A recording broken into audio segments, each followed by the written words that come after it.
মনে রাখবেন, পূজিত তুলসীর পাতা তোলা যাবে না। মনে রাখবেন, এটা ফুল এবং তুলসীর পাতা তুলবার সময় আপনি পায়ে জুতা পাদুকা রাখতে পারবেন না। স্নান করে অবশ্যই ফুল তুলতে হবে, তুলসীর পাতা তুলতে হবে। যদি না স্নান করে তোলেন, সেগুলো পূজায় লাগবে না। বোঝা গেল? এবার তুলসী পাতা ধুইতে হবে, ফুল ধোয়া যাবে না। মাটিতে পড়ে যাওয়া ফুল পূজায় লাগবে না। ফুল ধুয়ে পূজা করা যাবে না, তুলসীর পাতা অবশ্যই ধুইতে হবে। এইবার গোবিন্দের চরণে সোজা তুলসীর পাতা লেপন করে দিন, অথবা গীতার উপরে দিন। ডাইরেক্ট ভগবানের সেবা করা হলো তুলসী পাতা। হ্যাঁ,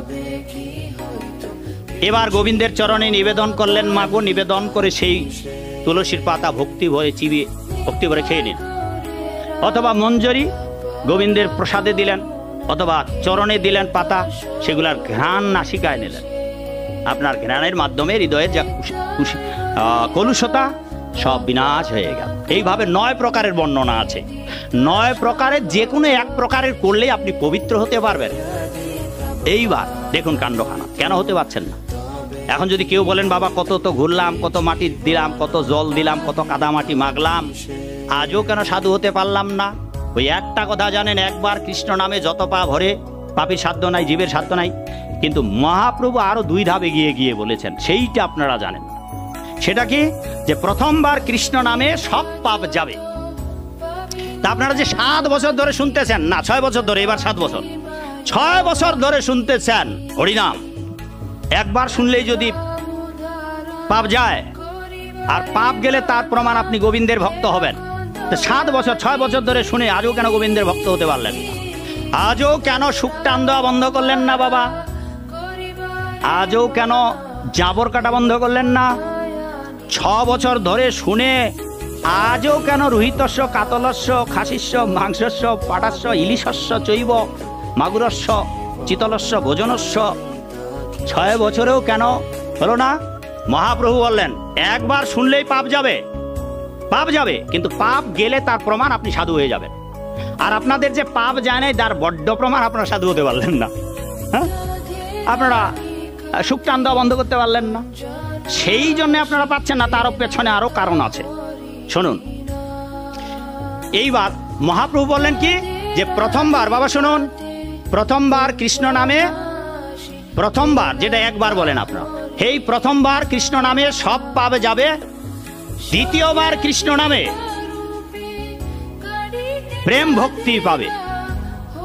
প্রথমবার পাপ যাবে, ভগবানের প্রতি ভক্তি লাভ হবে, ভক্ত হয়ে যাবে। আর তৃতীয়বার কৃষ্ণ নামে সোজা বৈকুণ্ঠে চলে যাবে। হরি বল। তাহলে ভেবে দেখুন,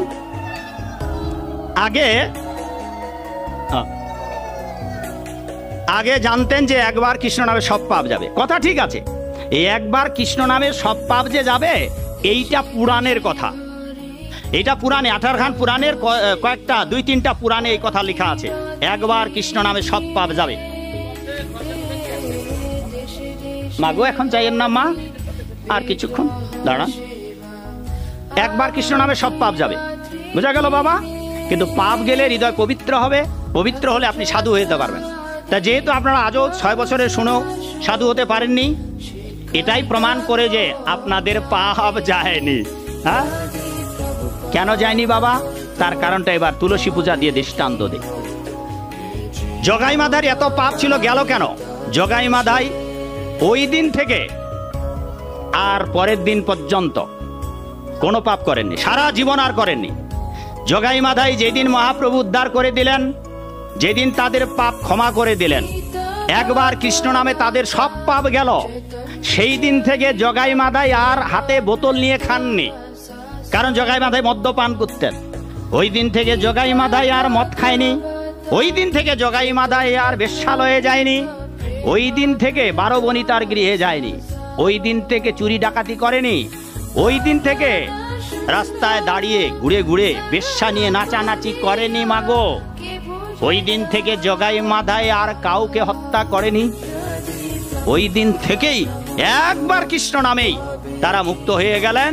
এই জন্যেই মহাপ্রভু মহাপ্রভুর কাছে তারা প্রতিজ্ঞা করেছে, আজ থেকে আমরা তোমার চরণে আত্মসমর্পণ করলাম। মানস দেহ গেহ যো কিছু মোর, অর্পিলু তুয়া পদে নন্দ কিশোর।